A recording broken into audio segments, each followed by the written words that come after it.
How's our financial plan coming? Super! Chris, any advice? With Western and Southern, preparing for your financial future can be easier than you think. Favorite receiver? Huh? To get started, visit westernsouthern.com. Welcome back in. We have the power rankings for all 32 teams up on the site. We're going to touch on just a few here today. Let's start with the Cincinnati Bengals, the only winless team left, and guess where they sit?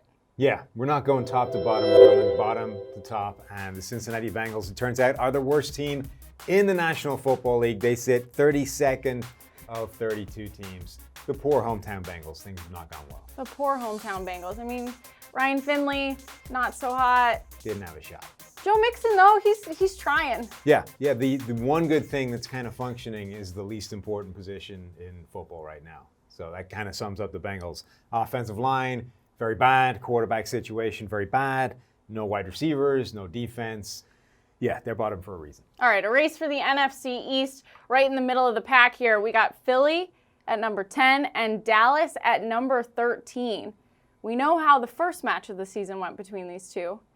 But how will the second match go? And this is a really interesting dynamic because Dallas's playoff hopes and their chance of winning the division took a big hit by losing to the Minnesota Vikings. They slipped from a 72% chance down to 50. So 50-50 essentially, our numbers say their chances of actually overcoming the Eagles. And when you look at our ELO rankings, that's where we fold in all of the PFF grades, all of the data that we have, and basically tell you how good these teams are. It actually says that the Eagles are a better football team right now. So, Dak Prescott has been fantastic this year, but Carson Wentz has a slightly better grade. And for all the good things that are going well in Dallas so far, the Eagles sit slightly higher above them in our ELO rankings and our power rankings. No doubt. I mean, you look, everyone might say, well, what do you mean? Because Dallas has been playing, it seems, better than Philly, but Dallas actually outranks Philly in every category except for passing and pressure. Yeah, and critically, the Eagles have one of the easiest schedules down the run-in of any team in the NFL. They've got one of the 5 easiest schedules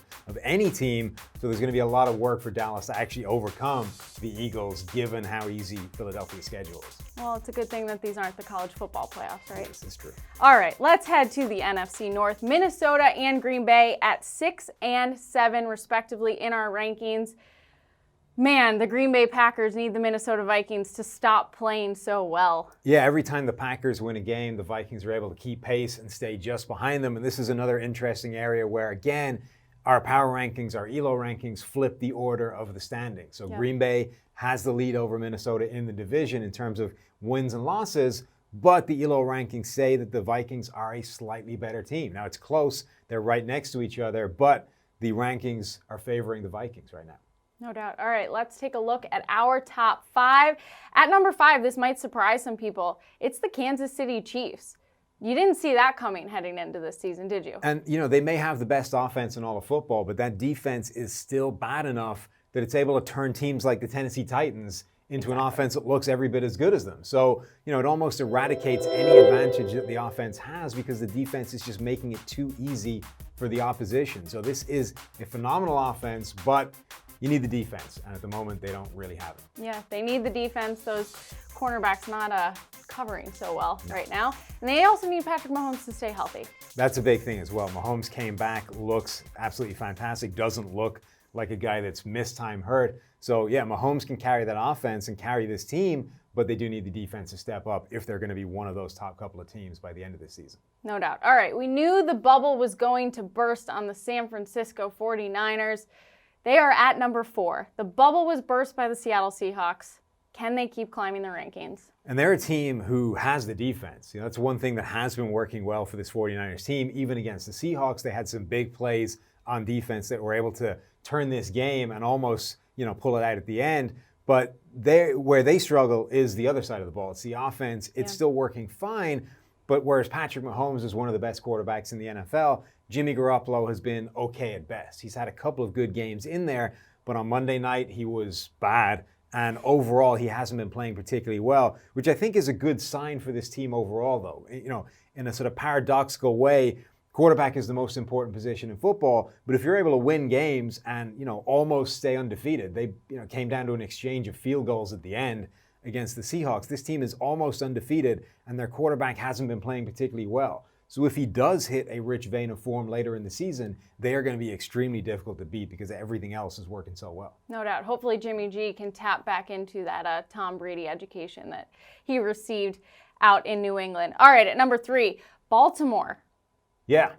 They beat the unbeatable Pats and the Seahawks back to back. They've beaten some good teams, and look, this offense is going to provide any defense they come up against with major problems because it's unique. There's nobody else running a system like the Baltimore Ravens are because they have Lamar Jackson, because he's able to do things that no other quarterback is able to do. So every single team they run up against, whether it's that much vaunted New England defense or anybody else, they're going to have issues because you just don't get to see this every week and you don't get to practice against it. So they're taking basically every team they face by surprise. Then the defense has taken steps forward as well. They obviously trade for a guy like Marcus Peters. They're getting guys on the back end back healthy as well. So what we thought would be a strength heading into the season and really wasn't for the first half is starting to become more of a strength. And now this is a much more well-rounded roster top to bottom. No doubt. Marcus Peters, the pick 6 machine in Baltimore. And Lamar Jackson, we might see throwing the ball a little bit more against the Texans in Week 11. Definitely. Their weakness is a cornerback. Exactly. So. All right, let's take a look at number 2. The New Orleans Saints, which this might surprise some people because they absolutely laid an egg against the Falcons in Week 10. They did, and they were bad, and there's no way of defending that in any way, shape, or form. But these rankings take the entirety of this season into account when we're looking at this. So you kind of have to forget what happened last week. Look at what they did right up until that point where they have been arguably the best team in football and suggest that what happened last week probably isn't going to happen again. It was one of those strange games where there's basically no logical reason for it. They are a significantly better team than the Atlanta Falcons, but for whatever reason, weren't able to show it this week. Drew Brees is still capable of playing some excellent stuff. They have a good offensive line. The defense is good. This is one of the best teams, top to bottom, that was able to win games with Teddy Bridgewater, a quarterback, and not see this significant drop-off. The Saints should be one of the best teams in the NFL going forward. No doubt. Each team, it seems like, lays an egg at least once during the season. Usually, yeah. Usually, and Sean Payton and Drew Brees, I wouldn't worry about those two. I also wouldn't worry about Bill Belichick and Tom Brady. At number 1, no surprise to anyone. Right. They've been the best team in the NFL. They did lose to the Baltimore Ravens, but I think that was much more of a matchup problem than it was just running up against a dramatically superior team. We talked about how Lamar Jackson and that Ravens offense is going to cause any defense problems. They were able to win that matchup, but I think if the Patriots play any other team in the NFL, you would favor them over Baltimore in that matchup. Yeah, we talked so much about strength of schedule for the New England Patriots early in the season. Now this back half of the season, they start to see a little bit more competition, so they'll be fun to watch. They do, but somehow their schedule is still kind of easy. I know. It's in the bottom half of difficult schedules down the remainder of the year. This team is getting something of a cakewalk throughout the entirety of the 2019 NFL season. All right, so the New England Patriots are at number 1 on our power rankings. They may stay that way throughout the rest of the season. Head to PFF.com, read the full article. This is all presented to you by our friends at Western and Southern. Thanks for watching. You want to get rid of me and get back to more great PFF YouTube content?